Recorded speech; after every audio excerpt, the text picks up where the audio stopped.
헬스장에서의 운동이 조금 지루해지고 계신가요? 근육은 잘 커지지도 않고 피로만 쌓여간다면 여러분의 운동 방식에 변화가 필요한 시점입니다. 헬스를 하다 보면 누구나 좀 더 좋은 쪽으로 몸을 변화시키는 게 목표일 텐데요. 하지만 내가 원하는 목적지에 도달하는 그 과정이 생각보다 순탄하지가 않아 실망하시는 분들이 많이 있습니다. 처음에는 그냥 단순하게 나의 하루 일과 중에 1시간 정도만 시간 내서 운동하면 드라마틱하게 변화가 될 줄 알았지만 금세 실망하게 되죠. 그렇게 되면 헬스의 흥미를 점점 잃어가고 끊어놓은 1년 회원권 중에 2개월만 열심히 다니다가 나머지 9개월은 헬스장의 기부천사가 되어 있는 나를 보게 됩니다. 효과가 나타나지 않는 부분에 대해서는 정말 여러 가지 요인이 있지만 다 생략하고 헬스장에서 내가 쓸 수 있는 무기가 많아야 하는데 그런 개념이 없다 보니 운동이 단조로워지고 흥미가 빨리 떨어지게 되는 겁니다.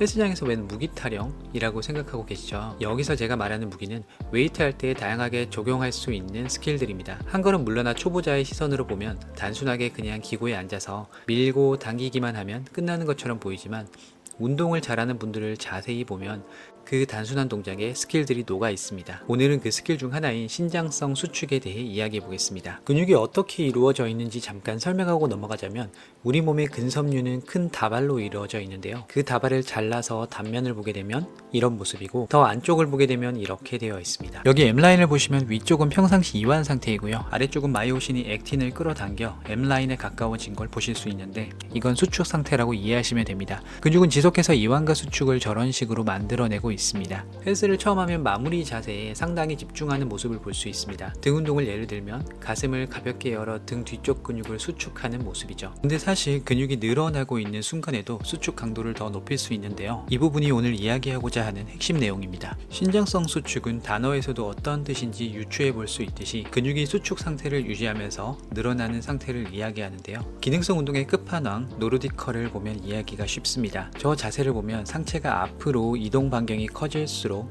허벅지 뒤쪽 근육인 햄스트링의 수축 상태가 극대화되면서 근육이 늘어나는 걸 볼 수 있습니다. 그래서 보통 밀고 돌아올 때 천천히 오란 얘기를 많이 들으셨을 텐데요. 괜히 하는 이야기가 아니라 그래야 더 많은 근섬유를 수축시킬 수 있어서 그렇습니다. 여기까지는 많이들 알고 있는 이야기일 수도 있습니다. 제가 이야기하고자 하는 건 이게 아니라 이걸 한 단계 더 활용하는 방법입니다. 이해하기 쉽게 부위별 운동에서 신장성 수축의 활용을 어떻게 극대화하는지 몇 가지 운동들을 보여드리겠습니다. 가슴 팩플라이 머신이고요.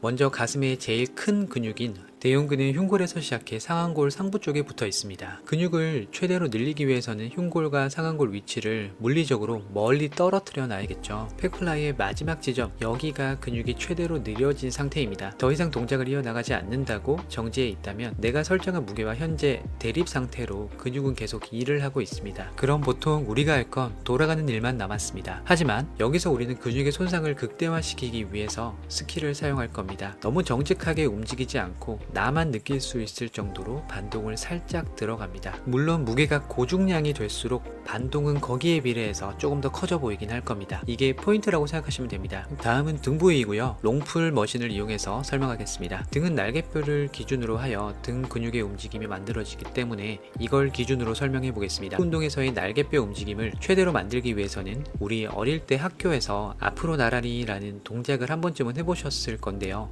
어깨가 빠질 것처럼 앞으로 쭉 밀어내면 날개뼈가 척추의 중심에서 가쪽으로 벌어지면서 서로 멀어지게 되는 걸 볼 수 있습니다. 이 움직임이 이 동작에서의 등 근육의 최대 신장 상태인데요. 이제 어떻게 해야 할지 감이 오실 겁니다. 이 포인트에서 인위적으로 나만 느낄 수 있을 정도로 의도적으로 반동을 살짝 들어가서 동작을 완성시킵니다. 레그 익스텐션 머신을 활용하면 머신의 무릎 각도를 90도로 만들어 놓는 게 아니라 허벅지 전면부가 강제로 더 늘어날 수 있게 위치를 처음부터 세팅을 합니다. 허벅지의 신장 상태에서 설정한 무게와 대립 상태를 만들어주고 이 포인트에서 인위적으로 나만 느낄 수 있을 정도로 반동을 살짝 들어갑니다. 일반적으로 우리가 이런 부분에 큰 신경을 안 쓰고 운동을 했을 때보다 더 큰 근섬유에 자극을 시킨다고 알려져 있고 웨이트 트레이닝에 적용하여 잘 활용해보면 몸을 좀 더 이쁘게 근육을 채울 수가 있습니다. 근육의 성장은 결국 근섬유에 손상을 입히고 초과회복이라는 과정을 반복하면서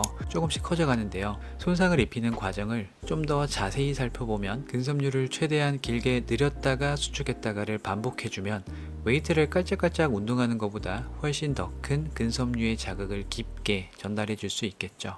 단점도 존재합니다. 컨트롤을 잘 하지 못하고 그냥 막무가내로 진행하게 되면 과도한 반동을 쓰게 되는데요. 그러면 힘줄과 인대가 버티지 못하고 손상될 확률이 높아집니다. 그러니 내가 감당 가능한 범위의 무게로 동작을 이어나가야 합니다. 초보분들은 운동에서 반동을 주면 무조건 안 좋은 게 아닌가 라고 생각하실 수 있습니다. 하지만 내가 의도해서 하는 반동이라면 운동을 좀 더 재미있게 할 수 있는 나만의 무기를 하나 장착하는 거라고 생각하시면 좋을 듯 합니다. 웨이트를 하면서 이렇게 사소하지만 사소하지 않은 스킬들이 있는데요. 이런 것들을 하나씩 알아가고 습득해서 활용하다 보면 단순하게 운동하는 것보다는 즐거운 운동이 될 수 있습니다. 늘 부상 조심하시고 기분 좋은 하루 되시길 바랍니다. 감사합니다.